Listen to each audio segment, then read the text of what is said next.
Hello student, welcome to my YouTube channel base of education मंत्रालय। Student, आज की इस वीडियो में हम शुरू करने वाले हैं क्लास 9th की ज्योग्राफी यानी कि भूगोल के चैप्टर 2 की एमसीक्यू वीडियो यानी कि भारत का भौतिक स्वरूप।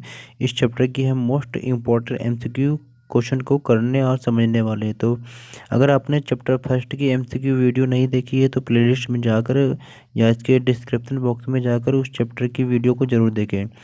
और एक चैनल पर नए हैं तो चैनल को सब्सक्राइब जरूर करें, जिससे भी कोई भी वीडियो अपलोड की जाए आपको आसानी से मिल सके। तो आज की इस वीडियो में हम बहुत ही महत्वपूर्ण एमसीक्यू क्वेश्चन को करने वाले हैं, जो टर्म फर्स्ट के एग्जाम के दृष्टिकोण से बहुत ही महत्वपूर्ण है। यानी कि इस वीडियो से बहुत सारे ऐसे क्वेश्चन हैं जो एग्जाम में आपको पूछे जाएंगे। तो इसलिए इस वीडियो को पूरा अंत तक जरूर देखें और इस वीडियो को अपने दोस्तों के साथ शेयर जरूर करें। तो चलिए हम शुरू करते हैं इस वीडियो को। अगर आपने चैप्टर 2 की एक्सप्लेनेशन वीडियो नहीं देखा तो उसे ज़रूर देखें, क्योंकि उसको देखने के बाद बहुत सारे आपके एमसीक्यू क्वेश्चन जो है प्रिपेयर हो जाएंगे। तो चलिए देखते हैं एक नज़र। प्यारे बच्चों, अगर आपने चैप्टर 2 यानी कि भूगोल के भारत के भौतिक स्वरूप चैप्टर की एक्सप्लेनेशन वीडियो नहीं देखा है तो उसे ज़रूर देख लें, क्योंकि इसको देखने के बाद आपके बहुत सारे ऐसे टॉपिक जो क्लियर हो जाएंगे, जो एग्जाम के दृष्टिकोण से बहुत ही महत्वपूर्ण होंगे। तो एक नज़र इस वीडियो को जरूर देख लेंगे, जिससे क्या है जो आने वाले जो एमसीक्यू क्वेश्चन है आपको उसको करने में बहुत ही आसानी हो जाएगी। तो इस वीडियो को देखने के बाद आप फिर एमसीक्यू क्वेश्चन को जरूर लगाएंगे, क्योंकि इस वीडियो में कंप्लीट रूप से भारत के भौतिक विभाजन के बारे में बताया गया विथ पिक्चर के द्वारा, जिससे करने के बाद आपके एमसीक्यू क्वेश्चन बहुत ही अच्छे से तैयार जाएगा। यानी कि भारत के भौतिक विभाजन में हिमालय के बारे में आप समझेंगे, फिर अच्छा देशांतर के बारे में देखेंगे, भारत का जो विस्तार है हिमालय का उसके बारे में देखना है, और दून के बारे में आपको पढ़ना है, और जो ये जो है नदियों के बीच में जो पाया जाना हिमालय के जो पार्ट है इसके भी आप देखेंगे, क्योंकि इससे भी क्वेश्चन आपको एग्जाम में देखने को मिलता है। तो इस सारे उत्तरीय मैदान हो गया है, यानी कि बहुत सारे जो है टॉपिक है इस वीडियो में कवर कराया गया है। तो इसे ज़रूर आप देखेंगे, जिससे क्या है फिर यहाँ पर आपको हिमालय में से जो नदियाँ निकलती हैं, भाबर क्या है, तराई क्या है, बांगर खादर, सब इसमें आपको बताया गया है। इसके बाद प्रायद्वीपीय पठार के बारे में भी देखेंगे। तो इसके बाद अब क्या है आपको एमसीक्यू क्वेश्चन को करना है। तो चलिए हम एमसीक्यू क्वेश्चन की वीडियो को कंप्लीट करते हैं। तो प्यारे बच्चों, आपको चैप्टर 2 की एक्सप्लेनेशन वीडियो जरूर देख लेना, जिससे एमसीक्यू क्वेश्चन आपको आसानी से तैयार जाए। अगर नहीं देख पा रहे हैं तो कोई बात नहीं है, तो चलिए हम देखते हैं एमसीक्यू क्वेश्चन को। तो इस वीडियो में बहुत ही महत्वपूर्ण एमसीक्यू क्वेश्चन को कराया गया है, तो पूरे वीडियो को अंत तक जरूर देखिएगा, जिससे सारे जो क्वेश्चन को आप सही प्रकार से कवर कर सकें। तो पहला क्वेश्चन दे रखा है कि भारत में स्थित हिमालय का सबसे जो ऊंचा शिखर है उसे हम क्या कहते हैं। यानी कि बच्चों, इस क्वेश्चन को बहुत ही ध्यान से आपको समझना है, क्योंकि जिस तरह से क्वेश्चन पूछा जाएगा आंसर भी आपको उसी प्रकार से देना है। यानी कि अगर आपसे क्वेश्चन ये पूछे कि भारत में स्थित हिमालय का सबसे ऊंचा शिखर कौन सा है, तो इस हिसाब से पहले क्वेश्चन का राइट आंसर हो जाएगा ऑप्शन ए, यानी कि कंचनजंगा। कहीं कहीं जुंगा मिलेगा आपको, तो आपको कोई भी कंफ्यूज होने की जरूरत नहीं है। भारत में स्थित हिमालय का सबसे ऊंचा पर्वत शिखर पूछे तो कंचनजंगा हो जाएगा। अगर आपसे ये पूछा जाए कि भारत का हिमालय में स्थित, तो आपका केटू हो जाएगा। यानी कि भारत में स्थित तो कंचनजंगा, भारत का पूछा अगर आपसे तो केटू। जिस प्रकार से हमारी ज़मीन पे किसी का कब्जा अगर हो जाता है, लेकिन वो ज़मीन हमारी ही होती है, तो हम कहते हैं वो हमारी ज़मीन है। इस हिसाब से क्योंकि जो केटू है ये क्या है, पाक अधिकृत क्षेत्र जो कश्मीर में है, तो इसे भी आप ध्यान रखेंगे। यानी कि क्वेश्चन नंबर 1 का राइट आंसर ऑप्शन ए हो जाएगा कंचनजंगा, यानी कि भारत में स्थित हिमालय का सबसे ऊंचा शिखर जो कंचनजंगा है। तो क्वेश्चन नंबर 2 है कि भारत का जो हिमालय का सबसे ऊंचा शिखर है ये कौन सा है। यानी कि अगर जब भारत की बात आए तो यहाँ पर आपको क्या है, केटू आपको बताना है। यानी कि क्वेश्चन नंबर जो है 2 का राइट आंसर ऑप्शन ए। तो प्यारे बच्चों, आपने जरूर एक बार जरूर देखा होगा कि भारत में स्थित हिमालय का सबसे जो ऊंचा शिखर है ये कौन सा है, कंचनजंगा है, इसे जरूर देखेंगे। और सेकेंड क्वेश्चन दे रखा है कि भारत का हिमालय का सबसे ऊंचा शिखर जो है केटू है, इसे भी जानेंगे बच्चों, प्यारे बच्चों।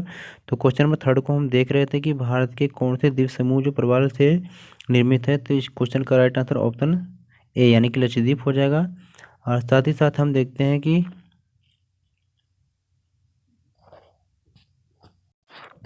कि जब लक्षद्वीप है सबसे पहले, इसके पहले क्या है, लक्षद्वीप इसका नाम नहीं था। यानी कि जो लक्षद्वीप का जो नाम ये दिया गया था ये 1973 में पड़ा था। यानी कि इससे पहले इसको क्या है, लक्षद्वीप, मिनिकॉय और एमिन द्वीप के नाम से भी इसको जानते थे। यानी कि जो लक्षद्वीप नाम जो पड़ा है 1973 में लक्षद्वीप नाम पड़ा है, तो इसको भी जानेंगे। चलते हैं अगले क्वेश्चन की तरफ। क्वेश्चन नंबर 4 है कि एक स्थलीय भाग जो तीन तरफ से समुद्र से घिरा हो उसे क्या कहते हैं? यानी कि जो कोई भी ऐसा जो जमीन का भाग हो जो क्या है जिसके तीनों तरफ से क्या जल हो और वो एक तरफ जमीन के रास्ते से जुड़ा है, तो ऐसे जो स्थल को हम क्या कहते हैं? प्रायद्वीप कहते हैं। यानी कभी कभी आपने सुना होगा कि भारत के जो दक्षिण भारत को हम प्रायद्वीपीय भारत भी कहते हैं, क्योंकि वो तीन तरफ से समुद्र से घिरा हुआ है। तो क्वेश्चन नंबर जो 4 है इसका राइट आंसर ऑप्शन डी हो जाएगा, यानी कि प्रायद्वीप। क्वेश्चन नंबर जो 5 है कि हिमालय के रूप में ऊपर उठने के कारण किस समुद्र की समाप्ति हुई है? यानी कि प्यारे बच्चों, जहाँ पर आप हिमालय देख रहे हैं आज, वहाँ पर बहुत पहले क्या है, एक सागर हुआ करता था। तो हिमालय की उत्पत्ति के कारण क्या है, उस समुद्र की जो क्या है समाप्ति हो गई है। तो कौन से है ये आपको बताना है। ऑप्शन ए दे रखा है कि अरब सागर, बी दे रखा लाल सागर, सी दे रखा टेथिस सागर, डी दे रखा अरब सागर। तो प्यारे बच्चों आपको बताना है। लास्ट में आप अपना स्कोर जो है हमारे कमेंट बॉक्स में ज़रूर बताएंगे कि आपके कितने क्वेश्चन सही हुए हैं और कितने आपको नहीं आ रहे थे। जो नहीं आ रहे थे उसे देख के उसे आप कंप्लीट करेंगे। तो क्वेश्चन नंबर जो 5 है इसका राइट आंसर ऑप्शन सी हो जाएगा, यानी कि जहाँ पर हिमालय वहाँ पर एक टेथिस सागर हुआ करता था। और वीडियो को लाइक शेयर ज़रूर करें जिससे भी हमें मोटिवेशन मिले। क्वेश्चन नंबर 6 है कि भारत के पूर्वी भाग में म्यांमार की सीमा का निर्धारण करने वाला पर्वतों का संयुक्त नाम क्या है? तो ऑप्शन ए है दे रखा कि पूर्वांचल है, बी दे रखा काराकोरम, सी दे रखा पीर पंजाल, डी दे रखा छोटा नागपुर। तो प्यारे बच्चों क्वेश्चन नंबर 6 का राइट आंसर ऑप्शन ए सही हो जाएगा, यानी कि पूर्वांचल। प्यारे बच्चों, अगर आपको इस वीडियो की प्रैक्टिस करनी है, यानी कि आपको इसकी अगर पीडीएफ चाहिए, तो हमारे टेलीग्राम ग्रुप से ज्वाइन कर लें और वहाँ से आप पीडीएफ को बड़ी आसानी से लेकर आप उसकी क्या प्रैक्टिस कर लें। क्वेश्चन नंबर 7 आपसे पूछ रहा है कि दोआब क्या है? यानी कि बहुत एग्जामों में आप ये पूछता है कि दोआब से आप क्या समझते हैं या दोआब किसे कहते हैं। तो ऑप्शन दे रखा कि दो नदियों के बीच की भूमि, दो पर्वतों के बीच बहने वाली नदी, सी दरखा उपरोक्त दोनों और डी दरखा इनमें से कोई नहीं। तो अब प्यारे बच्चों, आप सभी लोग जानते हैं कि दोआब हम उसे कहते हैं, यानी कि दो नदियों की जो बीच की भूमि होती है उसे हम दोआब कहते हैं। यानी कि क्वेश्चन नंबर 7 का राइट आंसर ऑप्शन ए हो जाएगा। क्वेश्चन नंबर 8 है, यानी कि चिल्का झील जो है निम्न में से किस राज्य में स्थित है? तो प्यारे बच्चों, आप सभी लोगों को पता होगा कि चिल्का झील किस राज्य में है, यानी कि महाराष्ट्र में है या गुजरात में या उड़ीसा या केरल में। तो प्यारे बच्चों, आप सभी जानते हैं कि चिल्का झील जो है एक लैगून झील है, ये कहाँ पर है, उड़ीसा राज्य में स्थित है। तो इसे आप सभी जानेंगे, यानी कि क्वेश्चन नंबर 8 का right answer option C. Question number 9 है जो बहुत ही महत्वपूर्ण एग्जाम की दृष्टिकोण से, इसे भी जानेंगे, यानी कि बरकान क्या है। तो ये मरुस्थलीय भागों में स्थित छोटे तालाब या मरुस्थलीय भागों में अर्ध चंद्राकार बालू के टीले, सी दरखा उपयुक्त दोनों और डी दरखा उपयुक्त में से कोई नहीं। तो क्वेश्चन नंबर 9 का राइट आंसर ऑप्शन बी सही हो जाएगा, यानी कि जो बरकान होता है ये मरुस्थलीय भागों में अर्ध चंद्राकार बालू के टीले होते हैं।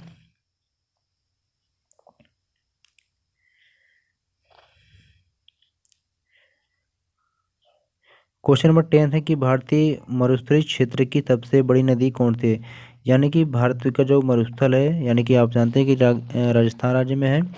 तो ये पूछ रहा है कि मरुस्थलीय क्षेत्र की जो सबसे बड़ी नदी है कौन सी है? चंबल नदी है या कोसी नदी है या लूनी नदी या तुंगभद्रा नदी। तो प्यारे बच्चों, आप सभी जानते हैं कि मरुस्थलीय क्षेत्र की जो सबसे बड़ी नदी है लूनी नदी है, यानी कि क्वेश्चन नंबर जो 10 है इसका राइट आंसर ऑप्शन सी हो जाएगा। क्वेश्चन नंबर 11 है 11 है कि भारत का एकमात्र जो सक्रिय ज्वालामुखी है वह कहाँ पर है और कौन सा है? लक्षद्वीप में है या मालवा के पठार में या अंडमान निकोबार द्वीप समूह में या कंचनजंगा में। तो क्वेश्चन में जो 11 है इसका राइट आंसर ऑप्शन सी सही हो जाएगा, यानी कि जो एकमात्र जो ज्वालामुखी यानी कि बैरन है ये कहाँ पर है? अंडमान निकोबार द्वीप समूह में है। तो क्वेश्चन नंबर 11 का राइट आंसर ऑप्शन सी हो जाएगा। क्वेश्चन नंबर 12 आपसे क्या कर रहा है, यानी कि ये जो क्वेश्चन है बहुत ही महत्वपूर्ण है, तो इसे अब क्या है आप नोट डाउन करके आप इसे लगाएंगे।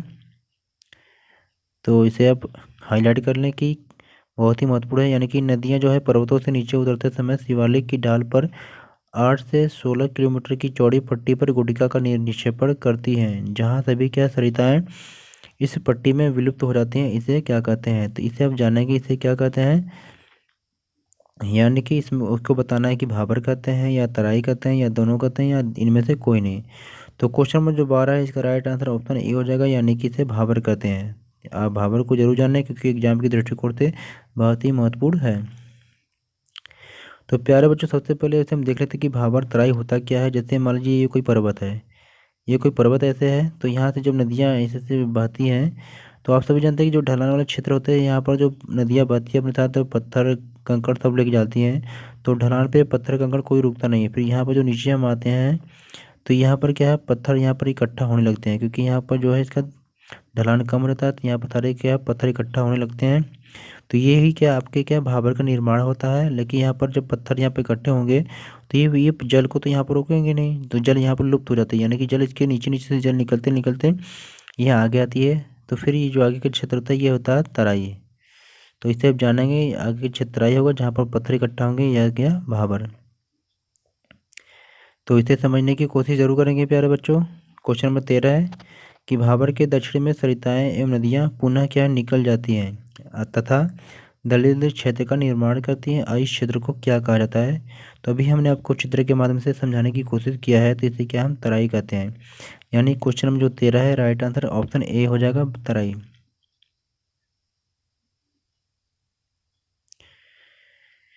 क्वेश्चन नंबर 14 आपसे पूछ रहा है कि पूर्वी घाट का सर्वोच्च शिखर निम्न में से कौन सा है। यानी कि जो भारत का ये पार्ट है, तो ये आपसे पूछा जा रहा है कि पूर्वी घाट है, पूर्वी घाट का सबसे जो ऊंचा शिखर है इसका नाम क्या है। तो आप सभी जानते हैं कि ऑप्शन 4 दे रखा है, महेंद्रगिरी, अनाईमुड़ी, नीलगिरी, ऊपर में से कोई नहीं। तो प्यारे बच्चों, आप सभी जानते हैं कि क्वेश्चन नंबर जो 14 है इसका राइट आंसर ऑप्शन ए सही हो जाएगा, यानी कि महेंद्रगिरी, यानी कि पूर्वी घाट की सबसे ऊंची चोटी महेंद्रगिरी। क्वेश्चन नंबर 15 की पश्चिमी घाट की सबसे ऊंची चोटी का क्या नाम है। तो ऑप्शन ए है अनाईमुड़ी, महेंद्रगिरी, नीलगिरी और ऊपर में से कोई नहीं। तो क्वेश्चन नंबर जो 15 है इसका राइट आंसर ऑप्शन ए सही हो जाएगा, यानी कि अनाईमुड़ी। और साथ ही साथ आपको ये पता होना चाहिए कि दक्षिण भारत की भी सबसे ऊंची चोटी का नाम अनाईमुड़ी है। क्वेश्चन नंबर 16 कि निम्न में से कौन सा दर्रा हिमाचल प्रदेश में नहीं स्थित है। यानी कि आपसे पूछा जा रहा है कौन सा नहीं स्थित है। तो जो सब आपको पता होगा, तो जो नहीं है अपने आप पता चलेगा, यानी कि काराकोरम दर्रा या रोहतांग दर्रा, जोजिला दर्रा, नाथुला दर्रा। तो आप सभी जानते हैं कि जो तीन ये दर्रे हैं, जो तीन दर्रे हैं ये सभी क्या है, हिमाचल प्रदेश में स्थित हैं, और नाथुला जो दर्रा है ये सिक्किम राज्य में स्थित है। तो यानी कि ऑप्शन डी सही हो जाएगा। क्वेश्चन नंबर 17 जो एग्जाम के दृष्टिकोण से बहुत ही महत्वपूर्ण है, तो इसे आप जानेंगे क्योंकि आपसे अगर ये पूछ सकता है कि आपसे ये पूछ सकता है कि काली और तीस्ता नदियों के बीच में स्थित हिमालय को किस नाम से जानते हैं। नेपाली हिमालय के, या असम हिमालय के, या कुमायूं हिमालय, या पंजाब हिमालय। तो प्यारे बच्चों, आप सभी जानते हैं कि काली और तीस्ता नदियों के बीच के जो हिमालय का जो क्षेत्र है इसे हम क्या है, नेपाली हिमालय के नाम से जानते हैं, यानी क्वेश्चन नंबर 17 का ऑप्शन ए। एक और देखते हैं कि सतलुज और सिंधु नदियों के बीच में स्थित जो हिमालय है इसको किस नाम से जानते हैं। पंजाब हिमालय, कुमायूं हिमालय, नेपाली हिमालय, असम हिमालय। तो जो सतलुज और सिंधु नदियों के बीच का जो हिमालय है इसको हम क्या है, पंजाब हिमालय के नाम से जानते हैं, यानी कि ऑप्शन ए बिल्कुल सही। क्वेश्चन नंबर 19 है कि गोवा के दक्षिण में पश्चिमी तटीय पट्टी को कहा जाता है। तो आपको जो जितनी भी नदियों के बारे में बताया गया है इसको भी देख लेंगे, यानी कि आप अगर आपसे पूछ सकता है कि जैसे अभी हमने देखा कि सतलुज और जैसे अभी हमने देखा कि सतलुज और सिंधु के बीच स्थित हिमालय को पंजाब हिमालय के नाम से जानते हैं। अगर आपसे पूछे सतलुज तथा काली नदियों के बीच में स्थित हिमालय को किस नाम से जानते हैं, तो कुमायूं हिमालय है। और काली और तीस्ता नदियों के बीच में नेपाली हिमालय, और तीस्ता और दियांग नदियों के बीच के हिमालय को असम हिमालय के नाम से जानते हैं। तो प्यारे बच्चों, अच्छे स्कोर के लिए आप जो जो चैप्टर आपके सिलेबस में दे रखा है उस चैप्टर को जरूर पढ़ें, जिससे सारे MCQ आपको तैयार हो जाएं।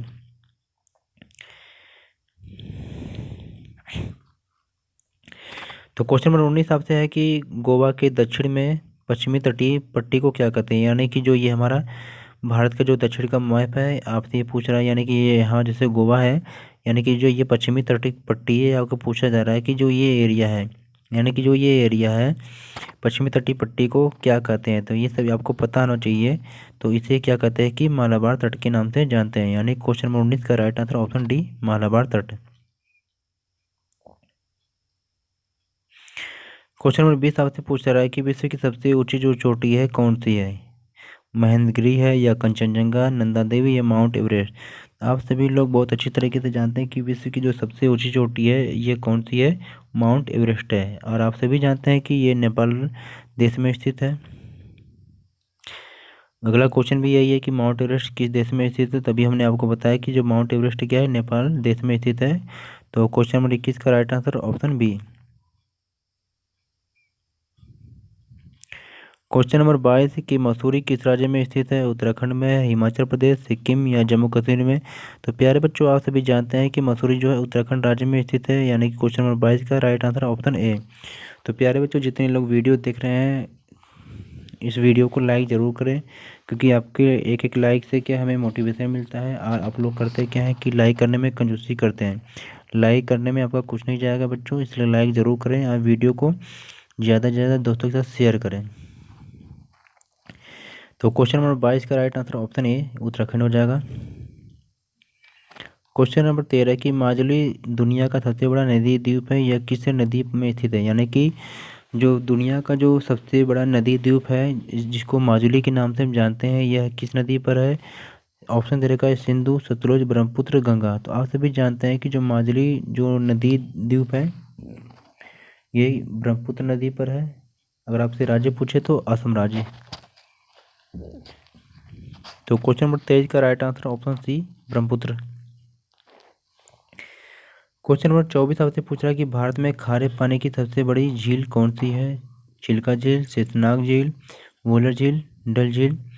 तो क्वेश्चन नंबर जो 24 है इसका right answer option C, option A सही हो जाएगा, चिल्का झील। यानी कि भारत में खारे पानी की सबसे बड़ी झील जो है चिल्का झील है। क्वेश्चन नंबर 25 है कि निम्न में से कौन सा कथन जो है प्लेट विवर्तनी के विषय में सत्य है। ऑप्शन ए है कि भूपर्पटी विभिन्न कठोर तथा कोमल चट्टानों से बना है।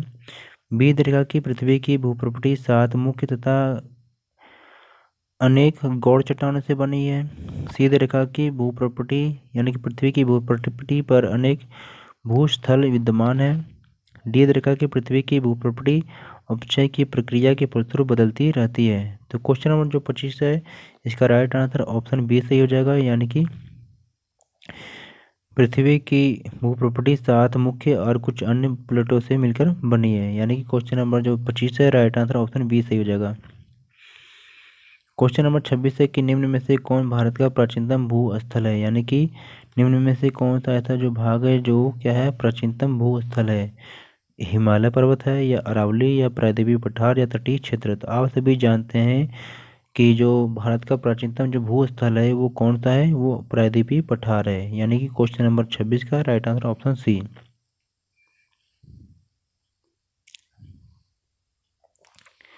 क्वेश्चन नंबर 27 कि हिमालय पर्वत के संदर्भ में निम्न में से कौन सा एक तथ्य अन्य तीनों से भिन्न है। यानी कि हिमालय के संदर्भ में निम्न में से कौन सा ऐसे जो तथ्य है वो क्या है, अन्य तीनों से भिन्न है।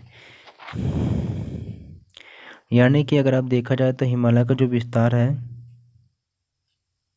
यानी अगर देखा जाए तो हिमालय के विस्तार आपसे पूछ रहा है, तो इस यानी कि हिमालय का पार्ट जब देखते हैं ऐसे जो हिमालय के विस्तार रहता है, तो आपसे यही पूछा रहा है कि निम्न में से कौन सा जो है तीनों से अलग है। यानी कि सबसे जो ये बाहरी जो है, सबसे जो उत्तरी जो है हिमालय का जो श्रृंखला है, इसको हम क्या है हिमाद्री के नाम से जानते हैं। हिमाद्री के नाम से जानते हैं, या तो इसके महान हिमालय के नाम से भी जानते हैं इसको। और बीच वाले पार्ट को जो इसको हम लघु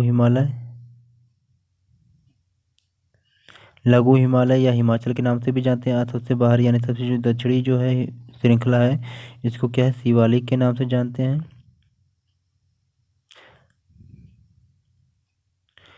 तो आपसे यही पूछा जा रहा है कि निम्न में से कौन भिन्न है। तो आप जानते हैं कि जैसे कि जो हिमालय के जो है अक्षांशीय जो विस्तार देखा जाता है, इसमें हिमाद्री भी आता है, हिमाचल यानी लघु हिमालय, शिवालिक भी। तो जो तीनों से जो भिन्न है ये आपका छोटा नागपुर का पठार है। यानी कि ऑप्शन डी सही हो जाएगा। क्वेश्चन नंबर 28 है कि धरातल के वर्तमान स्वरूप की संरचना तथा परिवर्तन के संदर्भ में निम्न में से कौन सी प्रक्रिया अन्य तीनों प्रक्रियाओं से भिन्न है। यानी कि कौन सी ऐसी प्रक्रिया है जो क्या है तीन से एक अलग है। यानी कि अपक्षय है, अपरदन है, निक्षेपण है। ये तीनों एक प्रकार की क्रियाएं हैं, और जो भूकंपीय जो है ये प्रक्रिया है ये तीनों से भिन्न है। तो क्वेश्चन नंबर 28 का ए सही हो जाएगा। तो आप सभी जानते हैं कि जैसे जब ताप और दाब के कारण कोई भी चट्टान जब टूट जाता है यानी जिसमें दरार पड़ जाती है तो चटक जाता है तो उसे अपक्षय बोलते हैं। अगर फिर वायु और जल के द्वारा कोई भी मिट्टी एक स्थान से जब जाती है दूसरी जगह पे तो इसे हम करते हैं अपर्दन, और जहाँ पर इकट्ठा होती है उसे हम बोलते हैं निक्षेपण। तो इसे भी आप याद रखें। क्वेश्चन नंबर 28 का राइट आंसर ऑप्शन ए सही हो जाएगा।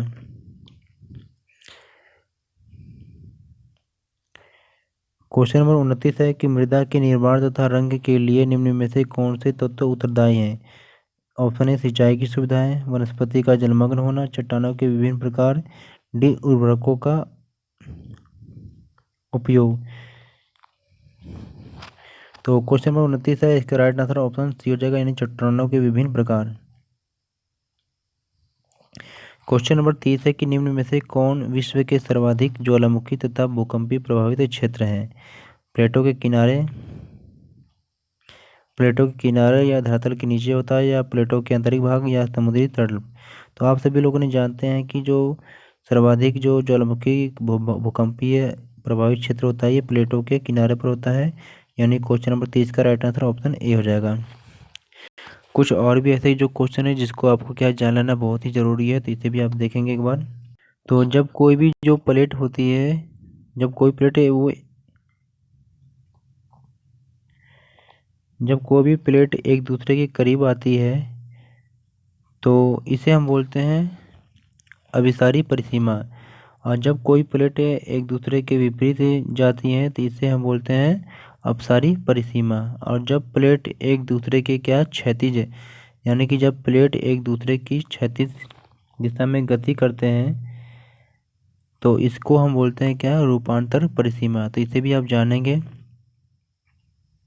कुछ ऐसे भी क्वेश्चन है जो आपसे पूछा जा सकता है, जैसे पश्चिमी घाट में पूछा जा सकता है कि महाराष्ट्र से लेकर गोवा तक के क्षेत्र को किस नाम से जानते हैं। तो कोंकण तट के नाम से जानते हैं। फिर गोवा से आपके कर्नाटक तक के जो क्षेत्र होते हैं इसे कन्नड़ नाम से जानते हैं। फिर इसके नीचे जो होता है केरल तक का मालाबार तट हो गया आपको। तो इस तरीके से बच्चों ये हमें क्या है MCQ क्वेश्चन की तैयारी करनी है। तो इस वीडियो को एक या दो बार ज़रूर देख लेंगे आप, जिससे कि सारे जो क्वेश्चन है वो आपको क्या है तैयार हो सके। तो सारे चैप्टर की जो वीडियो कंप्लीट होने के बाद हम एक कंप्लीट वीडियो आपको बनाएंगे जब तक आपकी एग्ज़ाम कंप्लीट ना हो जाए। तो हमारे चैनल पर बने रहें जिससे भी आपकी एग्ज़ाम की तैयारी सही प्रकार से हो सके। तो okay, take care, goodbye बच्चों। चैनल पर नए हैं तो चैनल को सब्सक्राइब करें, वीडियो को लाइक शेयर ज़रूर करें। Okay, take care, goodbye. अगर आपको PDF चाहिए तो टेलीग्राम ग्रुप से ज़रूर जोड़िए।